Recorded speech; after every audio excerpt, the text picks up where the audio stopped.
পশ্চিমবঙ্গ থেকে নিয়োগ দুর্নীতি মামলায় ইডির হাতে বাজেয়াপ্ত ৩,০০০ কোটি টাকা বাংলার গরিব মানুষদের ফিরিয়ে দেবেন কৃষ্ণনগরের রাজ পরিবারের সদস্যা তথা বিজেপি প্রার্থী অমৃতা রায়কে ফোন কলে এমনটাই জানালেন প্রধানমন্ত্রী নরেন্দ্র मोदी। अमृता जी, मैं आपको एक बात बताता हूँ। हाँ जी। मैं एक लीगल एडवाइस ले रहा हूँ। हाँ, प्लीज बोलिए। हमने बंगाल में ये ईडी वालों ने करीब 3,000 करोड़ रुपया इनका अटैच किया हुआ है। अब ये पैसा गरीब आदमी का पैसा है। किसी ने शिक्षक होने के लिए पैसा दिया, किसी ने क्लार्क होने के लिए पैसा दिया। वो सभी लोग जानते हैं, वो एकदम फेडअप हो गया, एकदम हाल छोड़ दिया। हम जो देख रहे हैं टीएमसी के ऊपर बहुत लोग नाराज है क्योंकि ये सब बहुत अत्याचार हो रहा है। तो मैं जो लीगल एडवाइस ले रहा हूँ, तो मेरी इच्छा ये है, अगर मुझे लीगल एडवाइस मिलेगी तो नई सरकार बनते ही जो भी कानूनी प्रावधान करना पड़ेगा, कुछ नियम बनाने पड़ेंगे, तो मैं ये जो 3,000 करोड़ रुपया है, जो गरीब लोगों का पैसा है और जिसने इस प्रकार का पैसा रिश्वत में दिया है, उन सबको मैं वापस पैसा करना चाहता हूं। तो आप पब्लिक में जरूर बताइए कि मोदी जी से मेरी फोन पर बात हुई है और उन्होंने कहा है कि बंगाल के लोग विश्वास करें कि जो 3,000 करोड़ रुपया ईडी ने अटैच किया हुआ है, वो 3,000 करोड़ रुपया गरीबों का पैसा है बंगाल के, और वो उनको वापस देने के लिए कोई न कोई रास्ता में खोजूंगा। ये जरूर बताइए आप लोगों को। हम बोलेंगे। এদিন কৃষ্ণনগরের রানীমার কাছে তার প্রচার অভিযান কেমন চলছে সে বিষয়েও জানতে চান মোদি। প্রধানমন্ত্রীর সঙ্গে প্রায় 8.5 মিনিটের এই কথোপকথনে অমৃতা রায় অনুযোগ করেন যে রাজ পরিবারকে নিয়ে অপপ্রচার চালানোর চেষ্টা করা হচ্ছে, তাদের বিশ্বাসঘাতক বলা হচ্ছে বলেও জানান তিনি।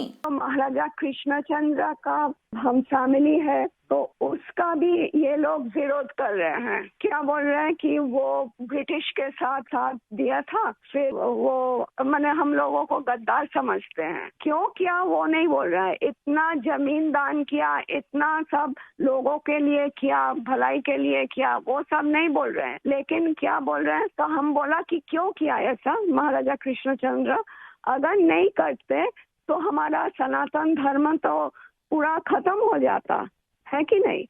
तो वो बात है, क्योंकि तब का वो जो नवाब थे सिराजुद्दौला, तो वो तो बहुत अत्याचारी भ्रष्टाचारी थे। तो उसीलिए उन्होंने तो अकेला नहीं किया, बहुत सारे राजाओं के मिलन हुआ, उसके बाद सभी ने किया।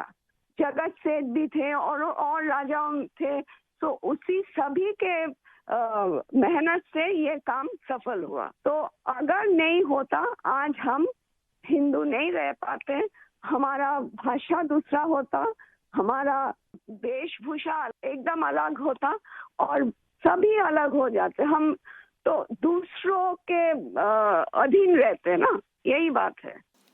এদিন রাজবধূ তথা বিজেপি প্রার্থীর অনুযোগ মন দিয়ে শোনেন নরেন্দ্র মোদি। তিনি বলেন, নিজেদের বর্তমান পাপ ঢাকার জন্য বিরোধীরা অপপ্রচার চালাচ্ছে। তিনি উপদেশ দেন যেন অমৃতা কোনোভাবেই এসবে কান না দেন।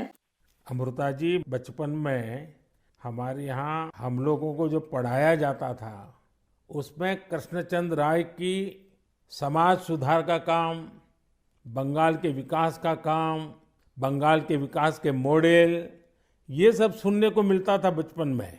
अब देखिए, ये वोट बैंक की राजनीति करने वाले लोग हैं, तो बहुत ही अनाप शनाप आरोप लगाएंगे और 300 साल पहले की घटना निकालेंगे, 200 साल पहले की घटना निकालेंगे और बदनाम करने का प्रयास करेंगे।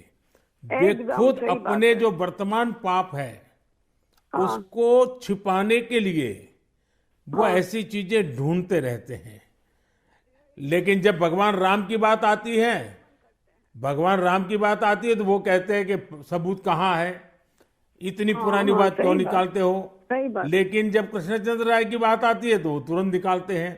तो इस प्रकार से उनके दोगलापन होता है और आपको इसका बिल्कुल मन में प्रेशर नहीं लेना चाहिए। आपने तो बंगाल का उज्जवल भविष्य और आपका स्वयं का जीवन भी लोगों के लिए रहा है। हाँ जी। और आपके सामने बंगाल की विरासत को बचाने की भी चुनौती है, और आप इसे कैसे देख रही हैं आप? हम पॉजिटिवली देख रहे हैं। हमारा लड़ाई जो है लोगों का सेवा के लिए है, करप्शन हटाने के लिए है और वंचित लोगों के उपकार में आने के लिए है। এদিন রাজবধূ অমৃতা রায়ের উপর আস্থা রেখে মোদি বলেন, তিনি বিজয়ী হলে রাজপরিবারের উন্নয়নমূলক কাজকর্মের ধারাকে আগামী দিনে এগিয়ে নিয়ে যাবেন।